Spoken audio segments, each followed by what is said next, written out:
Quel est ton signe astrologique? Ah, je crois que je sais. Je crois que je sais parce que j'ai une copine qui aime bien les signes astrologiques. Et donc logiquement, on a le même signe astrologique. C'est ce que je me disais, normalement on a le même. Normalement, on le dit en même temps? On est 3, 2, 1, Sagittaire. Capricorne. Ok. Capricorne. Mais en fait, non, t'as raison, les Sagittaires. On est toutes les deux Sagittaires. C'est les gens qui aiment bien voyager, ça me fait rire. Ah! Les gens qui aiment bien voyager et qui ont souvent des personnalités un peu libres et machin, donc sont souvent des personnes qui sont pas dans des relations très sérieuses. On avait peut-être pas besoin de la fin. Mais voilà, et moi, entre tous les aspects de la personnalité, il y a l'aspect très un peu volatile, etc. Et libre. Et donc sur ça, ça correspond bien. Chanter une chanson en chinois. J'en connais une sans connaître les paroles. Laquelle? Ah, ok. Je donne les paroles. On va prendre le téléphone. 1, 2, 3. 你问我爱你有多深，我爱你有几分，我的心也真，我的爱也真，月亮代表我的心。On va peut-être s'arrêter là. Merci beaucoup. Ok, bravo. Alors, nous devons, petite vérité. Mon Dieu. Dire une chose que l'on n'apprécie pas forcément chez l'autre. Il n'y a rien. Moi j'ai des choses. Mon Dieu. Ah si, je sais. Je pense que ce que je n'apprécie pas, mais j'ai appris à m'adapter, c'est... Tu vois très bien ce que voilà. C'est le fait que tu n'aimes pas particulièrement la confrontation. Et donc, en fait, quand il y a quelque chose qui parfois t'embête, te dérange, ou même en général, tu passes par une période qui est un peu compliquée, et tu vas pas me le dire. Tu vas me le faire comprendre parfois, ou pas du tout me le faire comprendre. Et en fait, moi, j'ai un gros problème avec ça qui est j'ai besoin de pouvoir être au courant, histoire de pouvoir réagir. Donc on a appris à vivre avec, surtout quand on a des colocataires, ou simplement je te pose des questions et tu réponds aux questions et tu me fais comprendre quand ça c'est bon, c'est bon. Et donc voilà, donc maintenant j'arrive à déceler les moments où il y a un petit peu, mais c'est vrai que c'est l'aspect de ta personnalité qui est parfois un petit peu compliqué pour moi. Mais je comprends. On vit avec, on s'adapte, c'est comme ça. Et oui. Voilà, maintenant je vais me faire défoncer aussi. Mais de ma part aussi, j'essaie de faire, parce que je sais que tu as besoin d'avoir ce genre d'informations, donc j'essaie d'apprendre à dire les choses. C'est bien, ça nous fait progresser. Est-ce que tu as une idée de ce que je veux dire? En fait, je pense qu'il y a une différence entre ce que moi je considère comme étant mes défauts et ce que toi tu considères comme étant mes défauts. Il y a une chose. J'ai appuyé sur le micro. Il y a une chose qui, pour le coup. Ah, je sais. Je pense que tu le sais. Je crois que je le sais. Tu me diras si c'est ça ou pas. Le fait que tu es souvent en retard. Ah, oui, ça, je sais, c'est horrible. C'est horrible. Et pour moi, la ponctualité, c'est important. Ouais. Et donc, à chaque fois, je suis là. Ah, en plus, c'est vraiment un défaut que je déteste et qui me met. C'est un gros travail que j'essaie de faire et j'y arrive pas. Mais en fait, voir à quel point tu essaies d'être à l'heure, du coup, je me dis, elle fait vraiment des efforts. Mais c'est juste qu'il faut que je sois, faut que j'arrête de croire que je suis capable de faire les choses rapidement, parce que c'est pas le cas. Je suis quelqu'un qui en fait suis assez éparpillée parfois et j'aime bien partir de chez moi en ayant tout qui est prêt. Et donc en fait, au lieu de me dire je vais faire ça en 20 minutes, non, je vais le faire en 40 minutes. Donc ça va un tout petit peu mieux depuis quelques semaines, même pas parce que je me couche un peu plus tôt, donc j'ai plus de temps le matin. Mais ouais, c'est pas possible, je suis tout en retard. Non, mais je vois les efforts que tu fais. Donc... Mais c'est pas assez les efforts, il faut des réactions. Oui, je pensais pas à ça. Moi, je suis contente. Vraiment, c'est la seule chose qui m'est venue à l'esprit. Je vais faire attention. Je vais faire attention. Ah, nous avons une deuxième tentative de nourriture. Je suis assez curieuse de cette chose. Je sais pas si vous voyez ce que c'est. J'ai jamais goûté. Je sais pas comment ça s'appelle. Tu sais que tu peux le manger? Je sais que je peux le manger. Donc c'est pas à base d'animal. Batine. La tienne? C'est super bon. J'aime énormément ce goût. C'est sucré ou salé? Un peu entre les deux. Il y a un côté que j'aime bien un peu fumé peut-être. Tu vois ce que je veux dire? J'aime beaucoup ce goût. Oh, je pense que je vais tout manger. T'aimes bien ou pas? C'est bon, hein? En vrai, très bonne surprise. Merci à ceux qui ont préparé. Va falloir que je demande le nom de cette nourriture. C'est là-bas. Si jamais vous voulez nous suggérer le nom dans les commentaires, je regarderai. Nous avons... Quelle est la personne que tu admires le plus? Moi, je sais. Pour toi. On a peut-être la même réponse. Je sais pas. Non. Oui.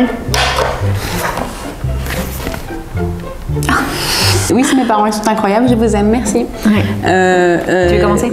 Je pense que j'hésitais avec tes parents, mais en fait, je pense que au point de vue de l'influence de l'admiration, etc., je pense que c'est Tolkien et peut-être Scott. Walter Scott ou je sais pas quoi. Non, tu es certaine. Voilà, pardon, je suis certaine. Mais je vois de qui tu voulais parler.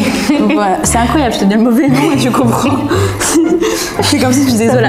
Oui, c'est lui, voilà. Zola. Voilà, donc c'est Tolkien. Toute sa philosophie. Ouais, c'est vrai qu'il m'a beaucoup influencée, je l'ai beaucoup lu et j'ai beaucoup réfléchi sur plein d'aspects de la vie, des questions philosophiques à plein de niveaux à partir de ce qu'il a écrit. C'est vrai que c'est hyper important. Ouais, clairement. Et tu me parles souvent de ta famille, de le comportement de tes parents, de leur manière d'éduquer, de faire grandir leur famille et à quel point vraiment tu les admires. Donc pour moi, c'était peut-être pas si difficile que ça au final. Non, moi j'ai pensé, je pense que si je dois choisir une personne, ce serait mes parents.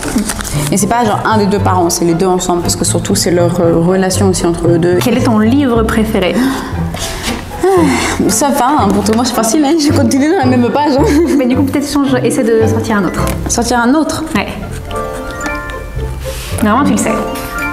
Je sais qu'il y en a un que tu m'as dit. Ton livre préféré? J'en ai plusieurs. Non, mais celui-là. Ah, je pense que tu peux. Je pense que tu peux au moins avoir mon auteur préféré. Ça, c'est. Ah, justement, enfin, de toute façon. Je t'ai mis en autant n'importe le vent parce qu'on en a parlé de chaud. Non. Et ben voilà, c'est un gros fail. En général, c'est le Seigneur des Anneaux. Hein. Ouais. Donc en chinois, en anglais, en français, en tout ce que vous voulez. Un jour, elle le lira en thaïlandais, j'en sais rien, mais ça pourrait être intéressant. Mais je pensais au livre que tu avais lu de celui de l'autre. Ça parle pas. Ah bah si. Mais je vois pas. Les Misérables alors? Je l'aime beaucoup, mais je pense que mon livre préféré de Victor Hugo, donc, c'est 93. Moi, je préfère la poésie d'Hugo, tu vois. Ben oui, comme d'habitude. J'ose pas montrer ma réponse parce que le livre va pas, mais en fait, je suis persuadée que tes auteurs préférés, c'est Émile Zola et Flaubert. Eh ben pas du tout.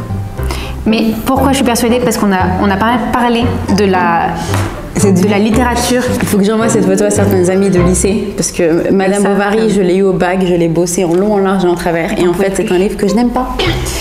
Et parce que c'est pas un livre que j'aime, c'est qu'un livre que je n'aime pas du tout, mais c'est un livre que j'aime beaucoup étudier.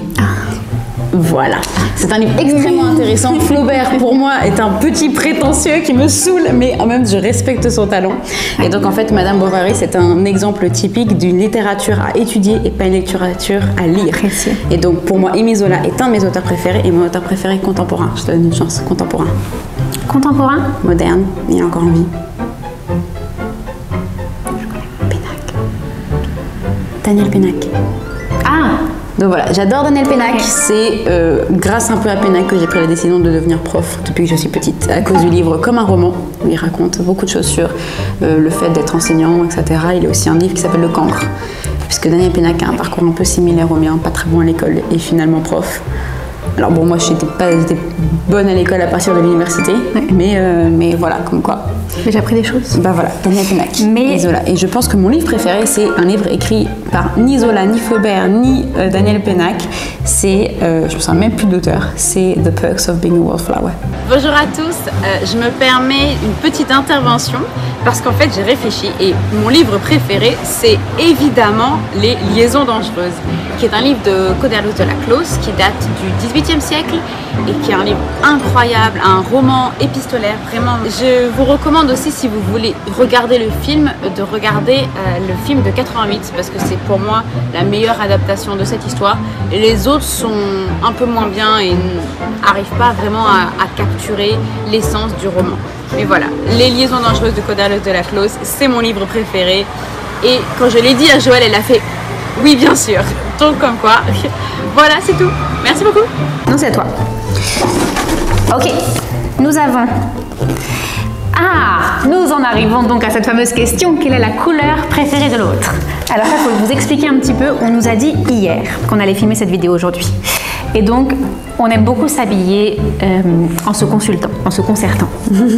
Et donc, on s'est dit que ça pouvait être marrant aujourd'hui pour la vidéo de s'habiller de la couleur préférée de l'autre.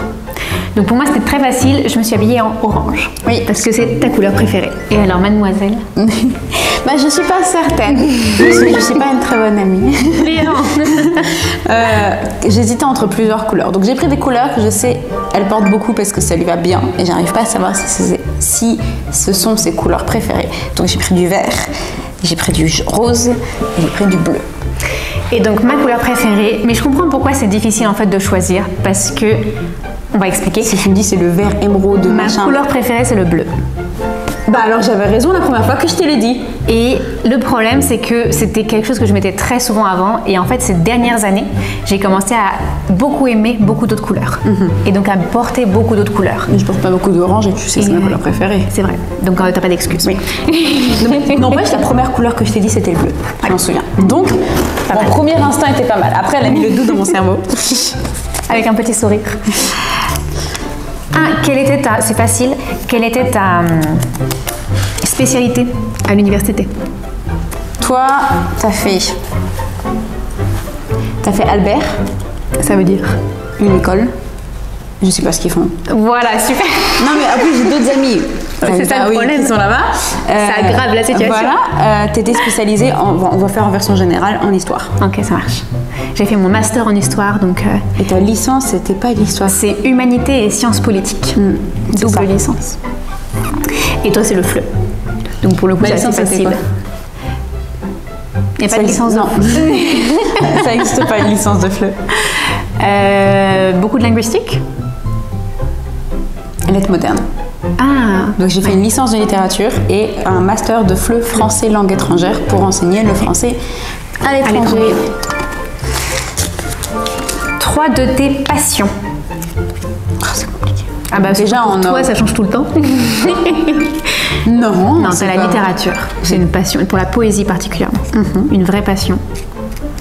Toi c'est l'histoire. Ouais. Je dirais histoire, danse, et j'hésite entre philosophie. Parce que je pense que, en général, je pense le chinois. Je pense que je peux mettre le chinois là-dedans. Parce que t'aimes énormément apprendre, t'aimes étudier, t'aimes rechercher, t'aimes tout ce qui est en lien avec la façon de construire la langue. Donc c'est plus que aimer apprendre une langue, c'est une vraie passion. Ouais. Donc voilà. C'est assez correct. Donc je t'ai dit la poésie. J'ai envie de dire le français. La grammaire à rechercher un peu, mais pareil là c'est de la recherche, mais enfin on fait un type de travail qui nous passionne, et donc je pense que ça compte malgré tout, même si c'est ton travail, à mon avis ça compte dans tes passions. Et qu'est-ce que je pourrais dire en troisième? Ben, j'hésite à mettre la danse. Oh, je pense que tu peux. Je pense que tu peux. Une passion assez nouvelle quand même. Oui, mais qui est importante malgré tout. Donc voilà. Ici, nous avons essayé quelle est donc une de ces choses. Voilà, il nous reste. Merci. Un petit. A priori, c'est dessert, c'est sucré. Mais je pense que tu l'as déjà goûté. Truc au chocolat. Oui, il y en avait beaucoup en Thaïlande. Ouais. Très bien. Laquelle veux-tu essayer? Je pense que je vais essayer lui. Ouais. Je pense que je vais tout essayer. C'est plus fun. Par intérêt. Ah, quelle est la ville d'origine? Toi, tu es... Je suis pas certaine que tu sois née en Champagne. T'as grandi en Champagne. Pourquoi tu mets dans 2 verres différents? Bah, pour qu'on boive. Tu veux qu'on partage les mêmes verres? Comme ça, on peut avoir un verre de ça. Non, on va déjà trinquer. Ça sent très mauvais. Mais en tout cas, ta région d'origine, c'est la Champagne. Mais alors, est-ce que tu es née en Champagne? Je crois que si. Santé, ma belle. Ça sent les médicaments qu'on donne aux enfants en France. Quand on a mal à la gorge et qu'on prend du sirop. C'est un médicament que j'aimais beaucoup. Donc pour moi, c'est un soda que j'aime bien. Je pense que c'est ta ville d'origine. Je crois que c'est un village en plus, il me semble. C'est une petite ville, Bar-sur-Aube. Voilà. Je suis née là-bas. C'est en Champagne? Grandi là-bas, oui. Et toi, tu as grandi à Maintenon, mais tu n'es pas née là-bas. Non. Tu es née dans le nord, en Picardie. J'ai oublié le nom du village. C'est pas un village. Le nom de la ville. J'ai oublié. Amiens. Ah, ok. Une grande ville du Picardie. C'est la capitale de la Picardie. Hein. Merci beaucoup. Merci à tout le monde. Nous avons vidé la boîte. Voilà, il n'y a plus rien. Donc on a réussi à répondre à toutes les questions. C'était assez intéressant, on a appris des choses. Ouais. Ça nous a appris qu'en fait, on discutait beaucoup. En fait, on se dit déjà beaucoup de choses. C'est pas mal. Et bien écoutez, on a terminé cette vidéo pour aujourd'hui. Merci à nos chers collègues qui ont préparé tout ça, c'était très sympa. Et dernière chose quand même, avant qu'on se quitte, on a une petite surprise qu'on est en train de préparer pour vous, pour tout le monde, et on ne vous dit pas tout de suite ce que c'est. Il y a un grand projet qu'on est en train de mettre en place, donc n'hésitez pas à suggérer, à votre avis, qu'est-ce qu'on va faire. Donnez-nous des recommandations ou même juste des hypothèses et on les observera, on vous dira s'il y en a qui ont trouvé. Et on peut peut-être vous dire le nom. Exactement. On peut peut-être vous dire le nom. Je pense que vous pouvez le deviner après avoir regardé cette vidéo. Pas trop dur. Parce que c'est un projet qui concerne nous deux. Donc ce sera un projet qui s'appellera les colloques. Donc voilà, quelque chose qu'on va mettre en place toutes les deux ensemble, on a très hâte.